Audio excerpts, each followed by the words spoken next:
السلام عليكم. لا تنسوا الاعجاب بالفيديو والاشتراك في القناة لكي يصلكم كل جديد. كان معكم ويردو ومشاهدة ممتعة.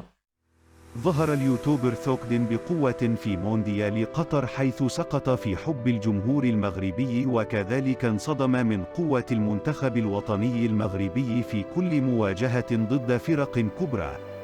هذا الشعور الذي اجتاحه خلال مشاهدة مباريات المغرب جعله يظهر مجددا في كأس العالم للأندية، حيث وعد الجمهور المغربي أنه سيساند الوداد الرياضي للفوز على نظيره الهلال السعودي. وعلق مغردا في تويتر إنه لمن دواعي سرور زيارة المغرب بعد لقاء العديد من الأشخاص العظماء خلال كأس العالم. مواجهة نارية تجمع بين فريق الوداد الرياضي المغربي مع نظيره فريق الهلال السعودي اليوم في بطولة كأس العالم للأندية لكرة القدم 2023. ومن المؤكد أن فريق الوداد الرياضي المغربي سيحظى بدعم جماهيري كبير في مباراة اليوم أمام الهلال السعودي، خاصة أن بطولة كأس العالم للأندية تقام على أرضه.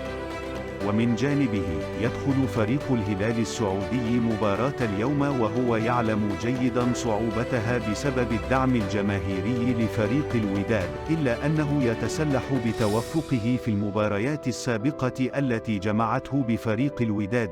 وصلنا إلى نهاية الحلقة، كنتمنى أنكم استمتعتم بالمشاهدة. ما تبخلوش عنا بالضغط على زر لايك وكذلك اشتراك في القناة باش يوصلكم كل جديد. شكرا جزيلا لكم.